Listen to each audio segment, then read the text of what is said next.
Balshekar. Bombay, como siempre, es una ciudad caótica con un tráfico infernal. Los conductores se mueven como si estuvieran participando en una gincana. Y el conductor que ahora mismo tengo a mi lado me está mirando extrañado, puesto que estoy hablándole evidentemente a la grabadora. Mucha polución. Son las 4 menos 5, tengo la entrevista con él a las 4:30, pero me apresuro a irme antes, ya que quiero estar puntualmente en el lugar. Es un hombre fascinante que, bueno, llegaré a describir su personalidad a través de la pluma. This is Marine Drive, right? This is Marine Drive. This is the beach here? Beach. No? This is beach. Yeah.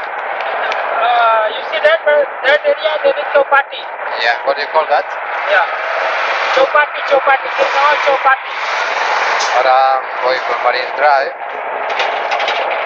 El día muy soleado, también caluroso. Se ve gente en la playa. Y la bahía de Bombay es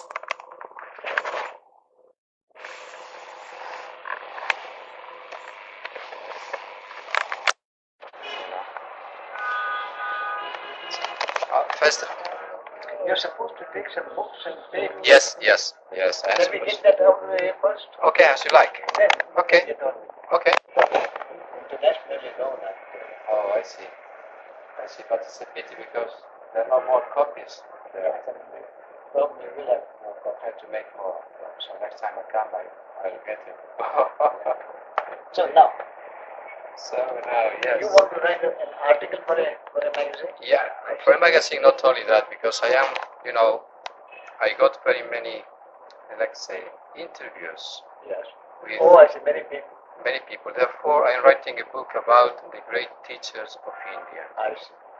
So, my impressions and what they say. You're writing a book then? Yes, I'm going through that. I see. So, I made different interviews to different people. I was with the Shankaracharya of Kanchipuram Oh, yes. as well. And Patabi Joyce in Mysore, a yoga teacher. And Swami Krishnananda in Rishikesh. Oh, yes.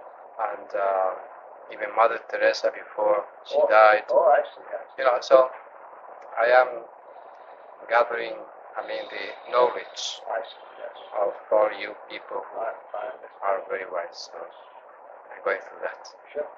Okay. Okay.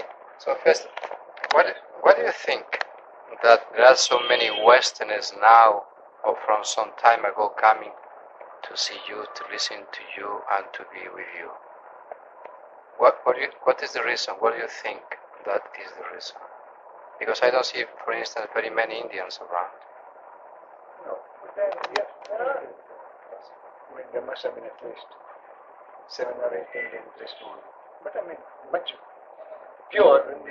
Because they are here all the time. They come throughout the year. Right. The Westerners have to come only during the cooler season, Right. December, January. Yes.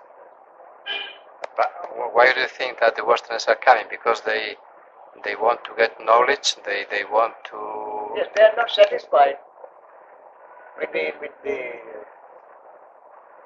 concepts they have at the moment. And they are not satisfied with the religions which they have so far had.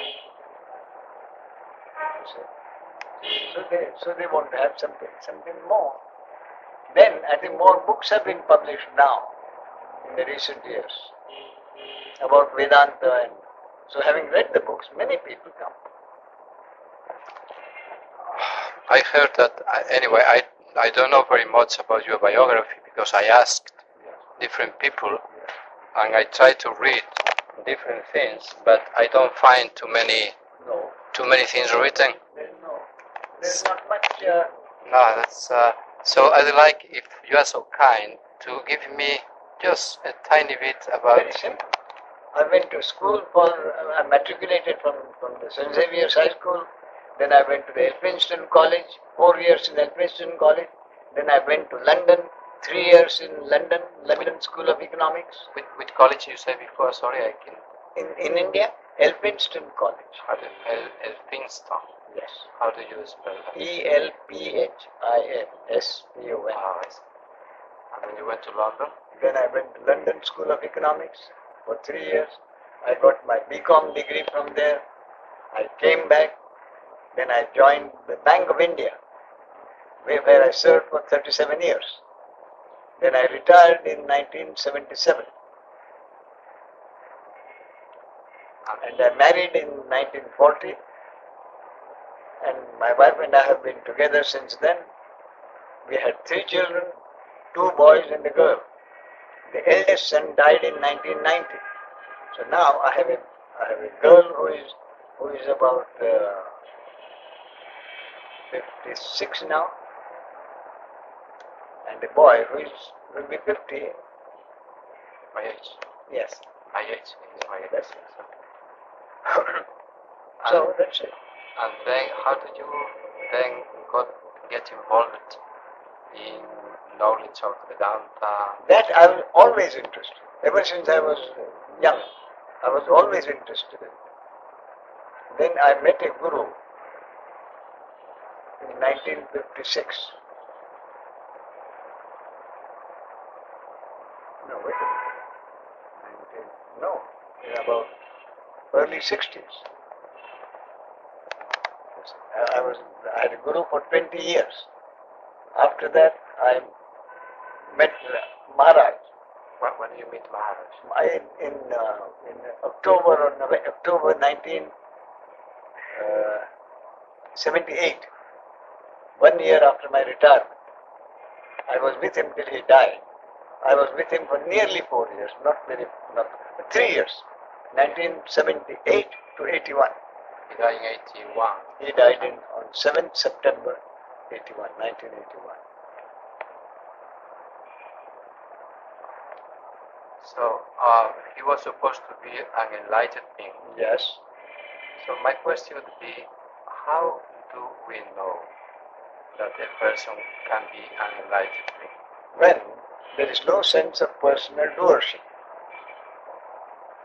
My definition of enlightenment is that there is a total annihilation of the individual as the doer. When there is total acceptance that things happen not because I do it, but things happen because it is God's will, or the impersonal functioning of consciousness. So any deeds that happen to this body-mind are not my deeds. That is my full understanding. That to me is enlightenment. So after enlightenment, the body continues to function as it did before. The only difference is in my attitude. The attitude is that I am not the doer. I can merely witness whatever happens through this body-mind organism or through other body-mind organisms. I can only witness them as God's will. So that means, therefore, that consciousness is present all the time and is going through or functioning through this body-mind. That's right. Electricity functions through the electrical gadgets. Consciousness functions through all the sentient beings. So how is it that we are so ignorant then about our real nature, therefore? Because the created object cannot know or understand the creator subject. This is a created object, this is a created object. So no created object can ever understand or know the creator subject. So what you had to do to know it, to know the creator, to know the subject. So the creator subject has made the creator object feel that he is an individual. So God has created the ego, and only God can destroy the ego when He wants it. The creator subject has, by hypnosis or Maya, made the created object think he is an individual subject. So why the creator does like that? Because without that individual ego, life as we know it cannot function. It is only because there are egos that there are interhuman relationships. And if we stop identifying with the ego, what happens then? Then you accept that everything that happens is God's will and nobody does anything. So if I know that I have not done anything, then I need feel no guilt if an action which happens through this body, mind, organism hurts someone. If an action happens through this body, mind, organism is applauded by the people, there is no reason for me to feel pride. I didn't do it. And if I know that I don't do anything, I also know that Manuel doesn't do anything. So if something happens to Manuel's body, mind, organism, which hurts me, then the hurt will be felt. But I will not be able to hate Manuel because I know that it is not Manuel's doing. So if I accept that nothing happens unless it is God's will, and the body, mind, organism is merely an instrument through which God's will functions. So my question will be, who is God? What is God? God is consciousness or self.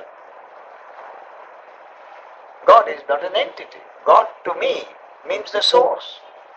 So whether you call the source consciousness or energy or God makes no difference so long as we understand that what we mean by any word is the source. And can we have any direct experience of that source? Can we reach a direct experience to The merge direct with the experience source? can happen, but it will not happen to Manuel. Because in that experience which happens, there is no Manuel. So long as there is a Manuel, that experience cannot happen. So that experience happens only when Manuel is not there as an individual entity.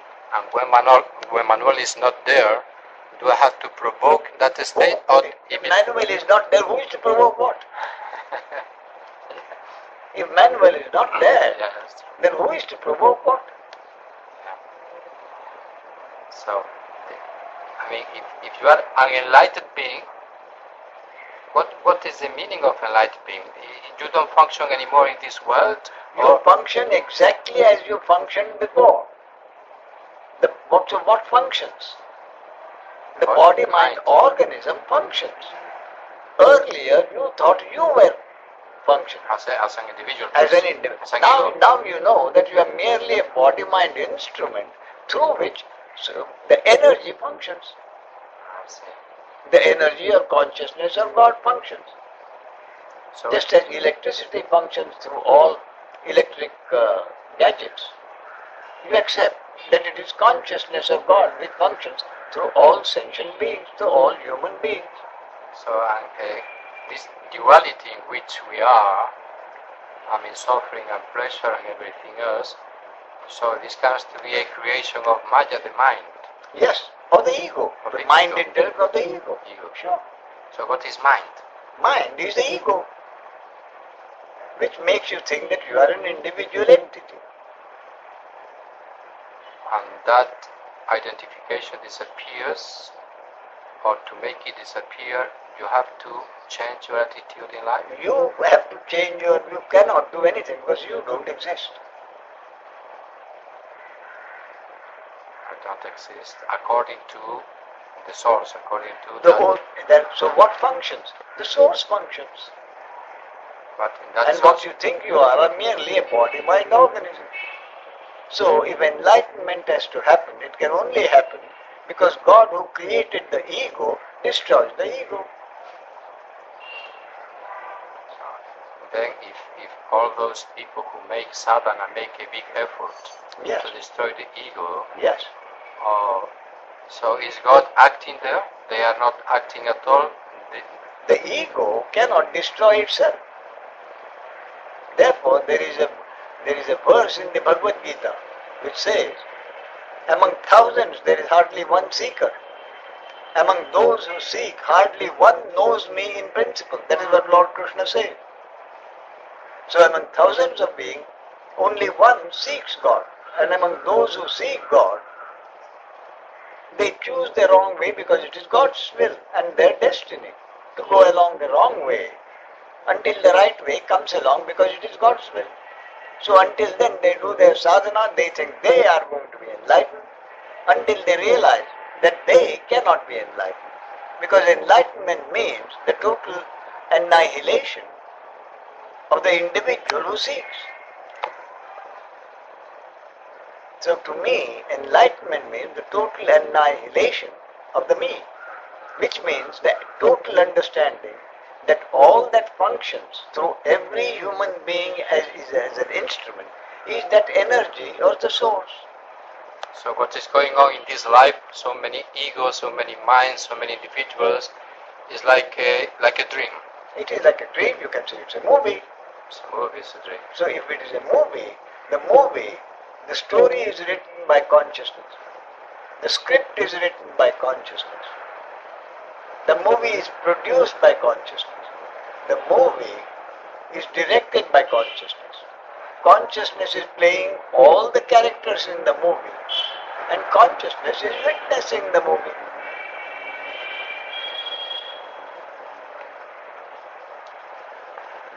So the teachings of Nisargadatta Maharaj are also your teachings. He taught exactly the same. Yes, but in totally different words. I don't use Maharaj, Nisargadatta Maharaj's words, he used his own words. He spoke in Marathi. So the words that come out of this mouth are not my words, they just come out. You don't have to do anything with that? No, I don't have to do anything. But you had to make an effort to study, to prepare yourself, to go to London School of Economics. All that happened. All that happened. But it happened by chance? It happened because it was God's will. I may have wanted to do all that, and yet it did not have happened. Yeah, but for instance, myself, yes. I wanted to meet you, I wanted to come here. Yes. I do personally have nothing to do with that? No, if you are not destined to meet me, you would not have met me. You met me not because it is your will, but because it was God's will. You are mentioning that when we are born, at the moment of conception, our future is stamped. That is correct. That is my concept. But what happens before conception then? You don't exist at all? Nothing happens? There is no type of consciousness in individual? All there is consciousness. There is no individual consciousness, correct. All there is the is consciousness. And so your individual consciousness comes to be only when you're born? That's right, only when the body is born. When the body is born? Yes. And you, as individual, disappear when you die? That's right. And then the individual consciousness is no longer there. The individual consciousness merges with the total consciousness. When you die? Yeah. So after death, there is nothing but consciousness. Then, before you were born, there was only consciousness. Now when you are alive, there is only consciousness. But you think you exist. Right. After your death, consciousness existed as before. So this... If there is one kitchen gadget, the kitchen gadget is bad, so it's thrown in the waste bin.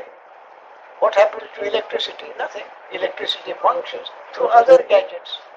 So one body-mind organism dies. What happens to consciousness? It functions through other body-mind organisms. So, do you believe in reincarnation? Reincarnation of what? Of the physical body? Physical body is never reincarnated. Physical body is dead. It is either burnt or buried, and then it turns into a skeleton. There is no individual body to be reborn. Another body is born. And in that new body, there is a new ego. But this ego has any memories from the past? Memories may come, but not about the ego. Memories of what happened may come into the next. But I mean memories, suppose for a minute that, according to the reincarnationists, if I had a life, in my past life, whatever, as an ego consciousness. Yes. And does Manuel know what his previous life was? If Manuel had a previous life, there was another ego, not Manuel. But in this ego of Manuel right now, yes, no memory from the past? So, Some past events may happen, but it was not something Manuel did. Not something Manuel did. Memory is always there, stamped at the moment of conception. So, in the words of the Buddha, events happen, deeds are done. There is no individual doer thereof. Events happen, deeds are done. They will have their effects. For the effects to happen, new bodies will be born. New events and deeds will happen through the new body. So those will be carried forward as effects. And new bodies, so that is causation. Deeds, effects. Effects become deeds, further effects. That causation goes on in different bodies. In different bodies, the causation goes on. There's not a chain, there's no connection between this Manuel now or this Ramesh now and another individual that you were in your past life. That was not Ramesh. In a past, if you had a past life, it was not Manuel. Manuel doesn't remember anything about the past life. Why is it that people Buddha say that he lived very many lives before? What he meant, there were lives before. Whose lives? In different lives were different egos. But the real meaning of, as far as I can understand it, this type of reincarnation is that you evolve. Who evolves? Who The evolved? The ego evolves? Is it the same ego? It's a different ego. Is it the same ego? Was it Manuel in a previous body? In the next body, that is, will it be Manuel or will it be someone else? Robert or Roberto or whatever? Yeah. Isn't it? And if it is Roberto will not know that Manuel existed. But Manuel or Roberto don't have memory of somebody else as... Memories of certain actions may have happened, may remain stamped at the book, but not as his actions. That is my point. Whatever memories you have of a previous life were not Manuel's lives. So why is it that I am born? Why is it that I am born to a certain parents, in a certain place, in a certain moment? Because you are a character that is born in this movie, which consciousness has created. You are a character in the movie which is supposed to last as long as it is supposed to last. And if I realize that I'm a character in the movie, yes, I finish with that character because I realize that I am consciousness. That's right. Nothing but consciousness. That is correct.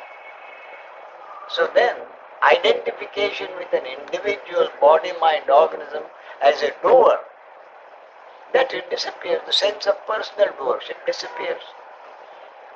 What you have to do not to be the doer, not just to change your sense of doership.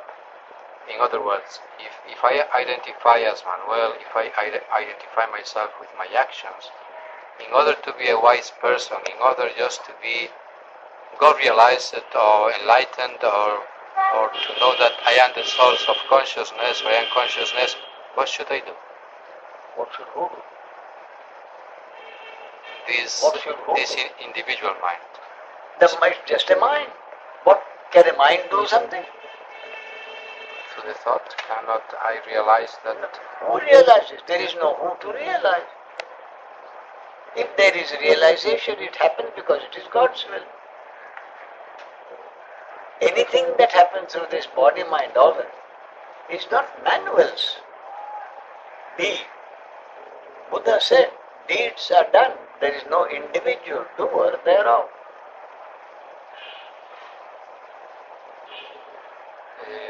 Shankaracharya, yes, or Ramana Maharshi, or yes, and then Madhavacharya or Ramanuja, who kept different yes, positions. they're different concepts. Different concepts. Yeah. But actually, all of them came to mean the same. All of them mean different things because they are concepts.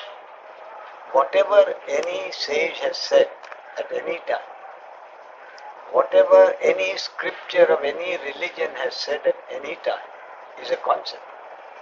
A concept being something which some people will accept, some people will not. Therefore they say, I don't believe in Advaita, I am a Ramanujam. I believe in Ramanujan. I believe in someone else.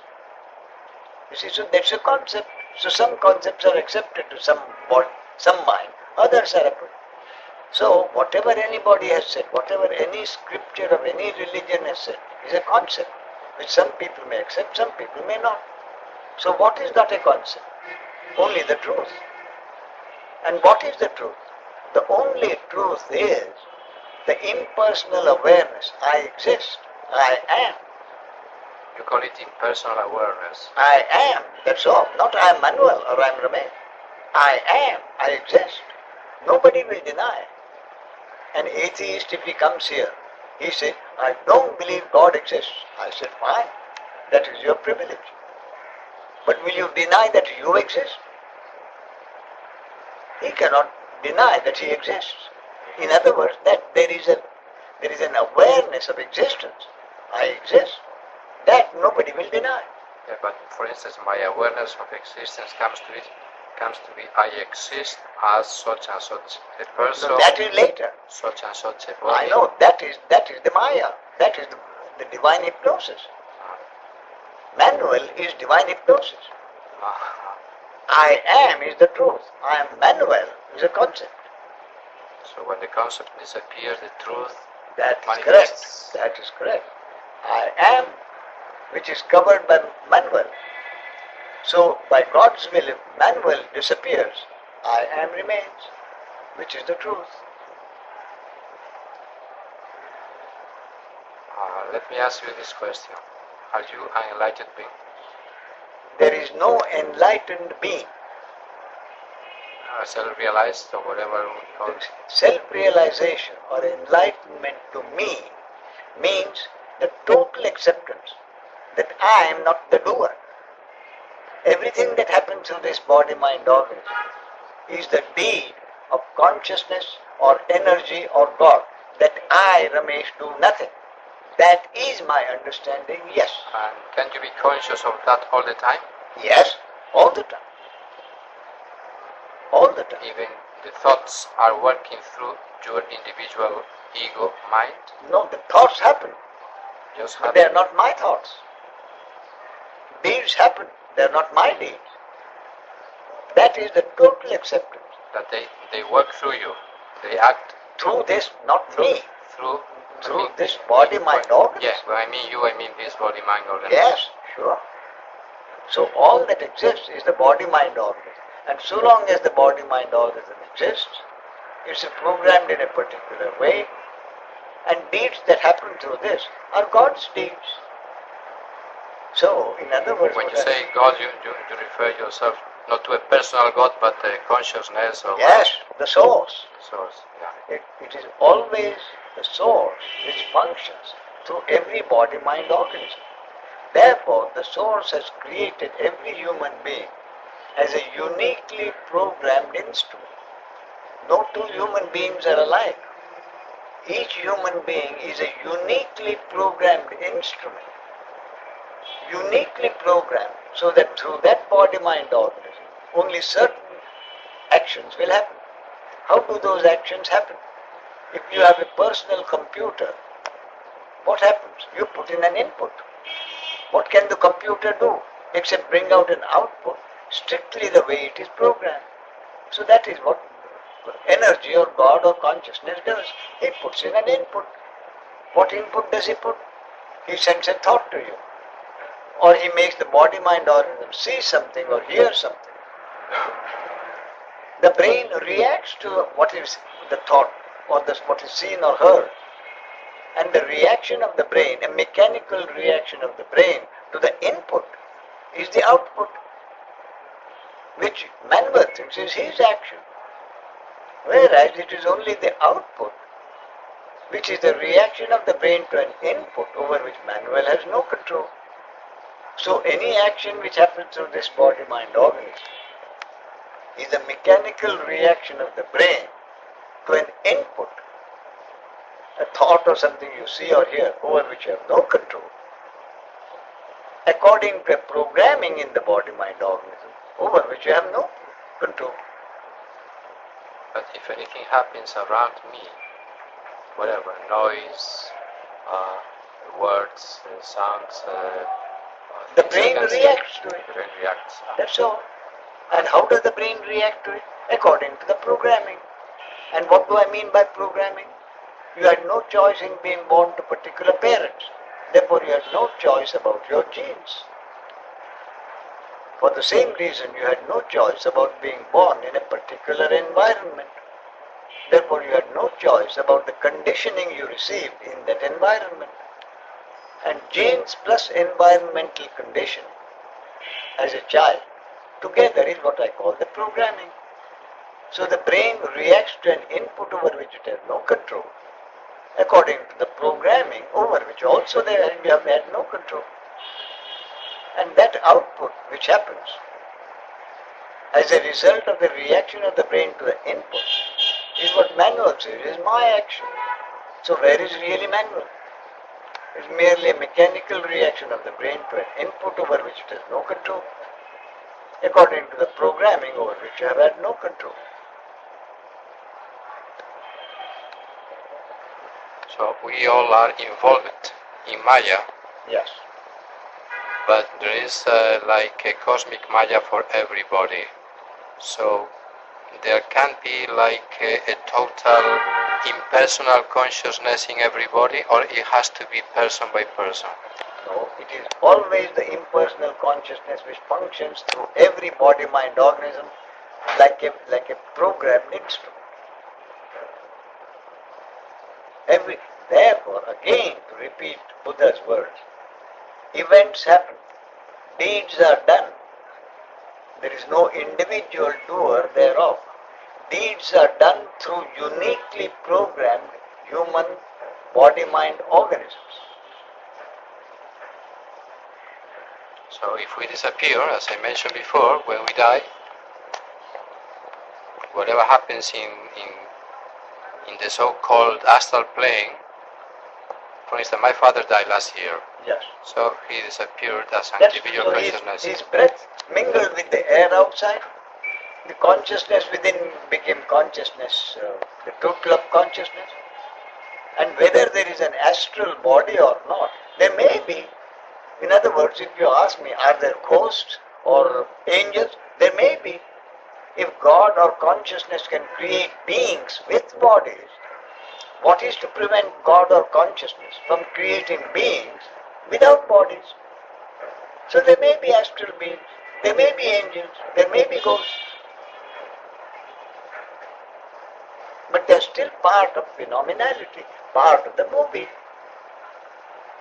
They're still part of the movie. When I hear you speaking like this, of course I start thinking a different way. So here comes the question again. So according to what you're explaining to me, I don't have to do anything, I just be. Just be. In other words, what do you mean by just be? Witness whatever is happening as God's will, over which nobody has any control. How can I do that? You can't do that. Who is to do that? You will do that only if it is God's will. You will be able to do that only if it is God's will. Let's suppose it's God's will. How is that going to work through me? Can a created object know the will of the creator subject? So how can you know how God functions? But as you are speaking about God, therefore you are using a concept. You are using the concept of God. Yes. And you are mentioning or the source. That God or the consciousness is doing this and is doing that. Yes. How do you know? I told you, anything that any sage has said at any time, anything that any scripture of any religion has said is a concept. It is a concept. You accept a concept or say, no, I don't accept it. Fine. So what concept you accept is also God's will or the will of that source.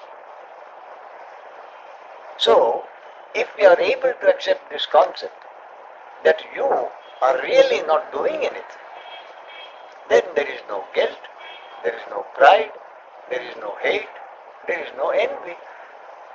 Whom will you hate? If you know that no one does anything. How can you hate anybody? So you come to be an instrument in the hands of God. That is it. Every human being is only a uniquely programmed instrument through which consciousness or God or the source functions. If I see you Yes. now, as I asked you the question before, if you are, as you know, according to whatever the scriptures or people relate to that, if you are an enlightened being or self-realized being, people are looking for self-realized beings. Yes. And they say, that person got self-realized, the other person got self-realized. I mean, how are we able to judge in such a way? But how do we dare to say this person is self-realized? You can't. And people say so. Yes, but you can't. You can't know. Yes. You can't know. Then therefore, there are so many false gurus. Yeah. Because you can't know. Only the person who accepts that he is not the doer, that no doing happens as an individual, only that person is self-realized. But we are not in that person's mind to know that is happening. That is correct. So nobody can know whether somebody is enlightened or not. Right? Because Yes, that is so. for instance, when Punjaji, Yes. he died in September or something, Yes. there are a few people in the States saying that they got self-enlightened through him. I see. So they became self-enlightened. Yes. Who became self-enlightened? So if there is someone who says, I became self-enlightened, the me is still there, isn't it? Yes. Yeah, because I identify with the me. So if there is a doer who says, I am identified, then according to me, enlightenment has not happened. Self-realization has not happened. Well, they should. Because my definition of self-realization or enlightenment is the total annihilation of the sense of personal doership.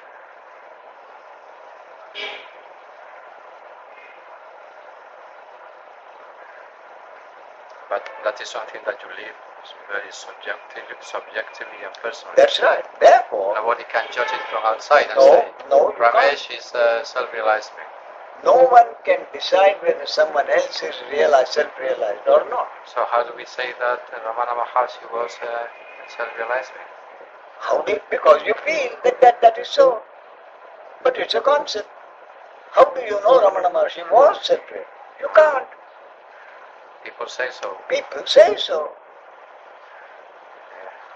People say so.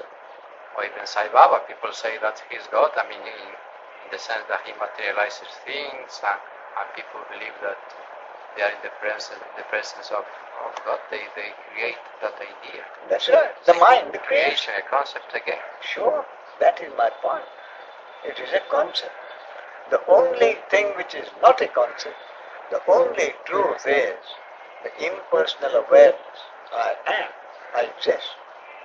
That is the only truth. And that can only be experienced by yourself. That's right. And how do you know you reach that point? You are not anymore Ramesh or Manuel. You are that consciousness. So that only you can know.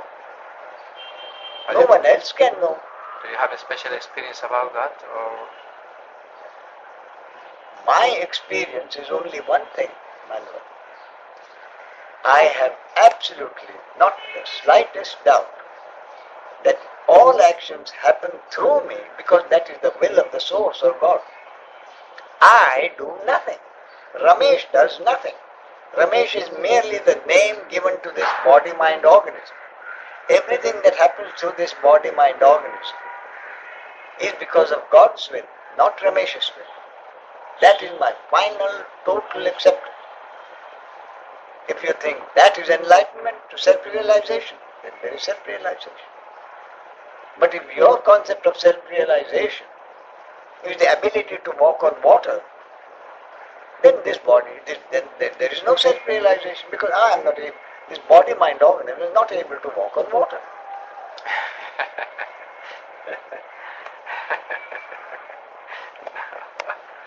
Yeah, I know what you mean. No, that's not my... So it depends on what you mean or understand. So the Ramesh, the essence of your teachings, yes, which do they come to be then? The essence of the teaching is only one. Nothing happens unless it is the will of God. No one does anything. There are no actions which are an individual's actions. So that's also a very Christian concept, because only God's will be done. That's right. So what is the basis of my understanding of it? Thy will be done. Thy will be done. That is the basis of whatever I say. You see. So if only God's will is being done, how can there be any manual's action? Yeah, correct. How can there be any action which manual can say is my action? When you say is my action, when you have the problem, when you have the identification. That's right. So the only basic understanding which I have is thy will be done. That is the basis of my understanding. So surrender, and that's it. That's it. Surrender and watch what is happening as God's will.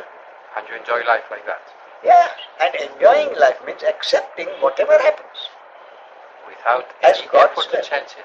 Without any wanting to change it. Forget the effort. Without even wanting to change it. Without even wanting to change it. So if you see a person is killing somebody there, Yes. you say, it's God's will, I don't care, I Yes, don't mind. say, but then you are saying it, then you are wanting not to do something.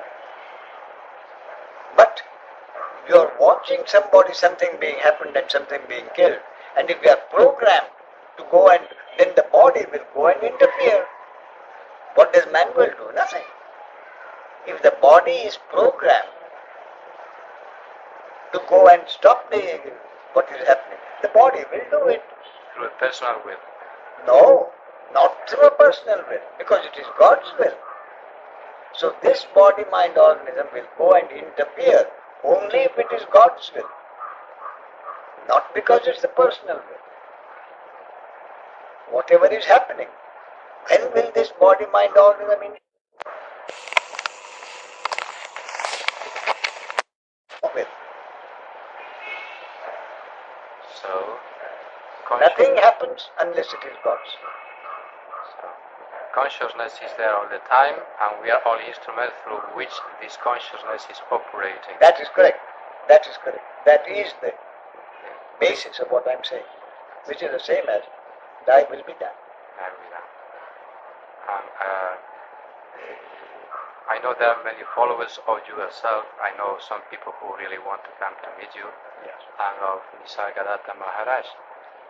How did he used to live, Nisargadatta Maharaj? How do you mean?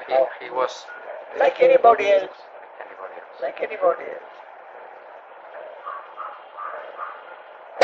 Used to speak Marathi. He lived here in Bombay. He lived in Bombay. And he used to sell cigars or something like that. That's right. He used to local Indian cigarettes. He used to manufacture them and sell them. Sell that. What do you think about the role of a guru? Do we need a guru? Do we need a But person, the a guide? Indian tradition says that a guru is necessary. Do you consider yourself a guru?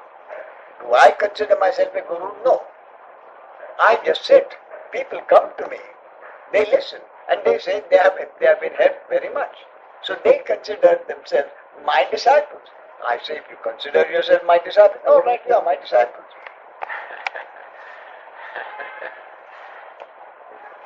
You see? Yeah, I know what you mean. I don't say, look, I am a guru, come to me. I'll send you to paradise, or I'll make you I don't do that. So you mean, do I advertise myself as a guru? No, I don't. Should we be afraid of death? No, not at all. Because who dies? The body dies.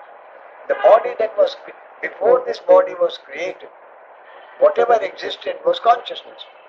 After this body is dead, whatever exists will still be consciousness. Who dies? The body dies. At one time the body was not there.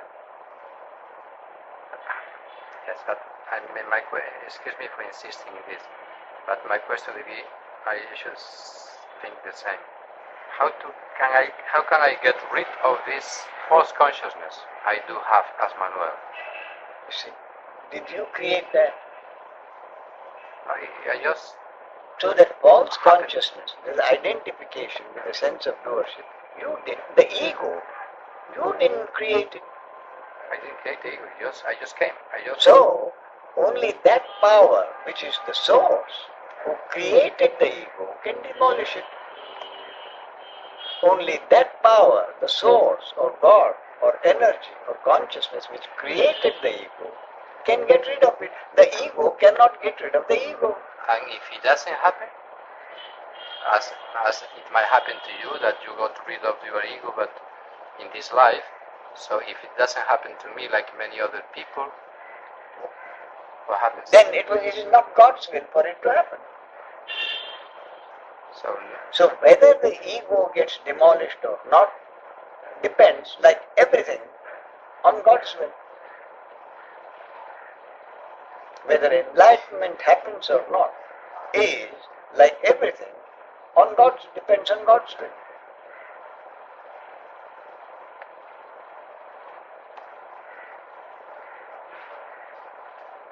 So, if we are consciousness, we have nothing else to do but being consciousness. That's right, just be. And just witness whatever is happening without wanting to change it. If a change is necessary, it will happen. If a change is necessary and it is supposed to happen according to God's will, it will happen. Otherwise, the change will not happen. So why is it that we are so eager, so thirsty about knowledge? Because if we are knowledge itself, how is it that we are so eager just to... Because without that, life as we know it will not happen. It is part of life to want to know.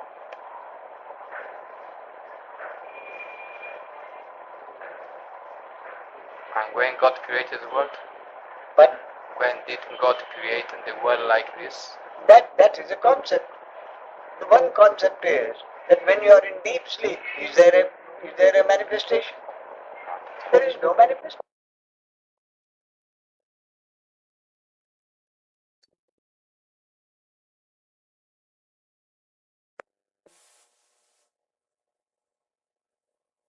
Yes, because in your deep sleep there was no manifestation. And the physicists say the manifestation exists only when it is observed. An object exists only when it is observed. In deep sleep you don't observe it. Therefore for Manuel the manifestation does not exist in deep sleep. Okay, so finally maybe Ramesh, I'd like you just to say like a few words for those seekers, true seekers in this path. Yes.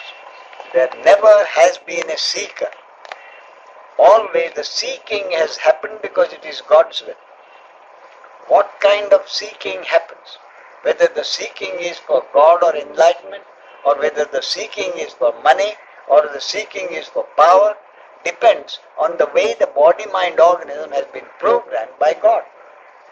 So only that kind of seeking will happen according to the way the body-mind organism is programmed. And the programming has been done by God.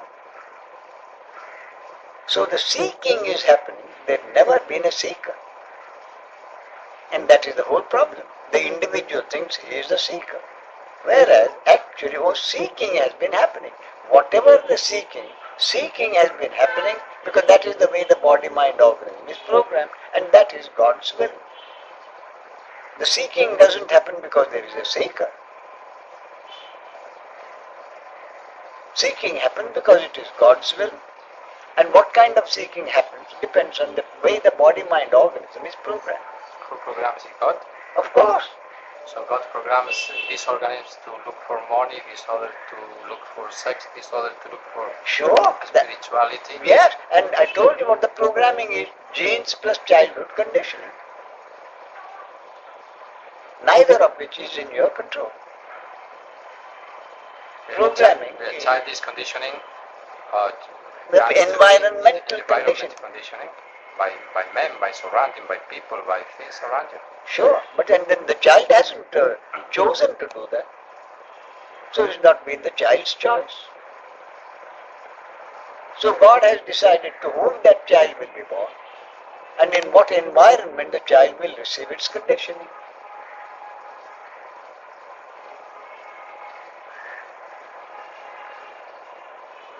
So I had to wait for God's will to change. That is correct. I just can't do anything. Just That is correct. what happens will happen. That's right. Oh, Okay, Manuel. thank you very much indeed. Thank you very much. So lovely. So I have to listen again and again to all your words, to have clear concepts Yes. of what you are trying to say to me. May I take a picture of you? Sure. I'm not a British photographer, but I think we'll do a good one. Sure.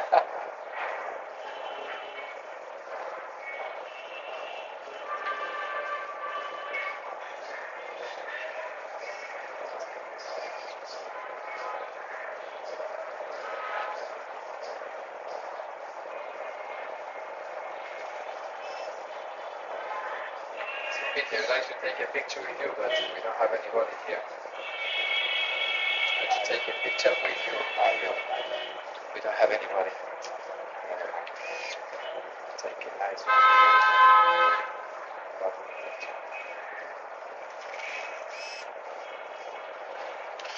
How do you remember Nisargadatta Maharaj in your memory? Do you have any memories about him?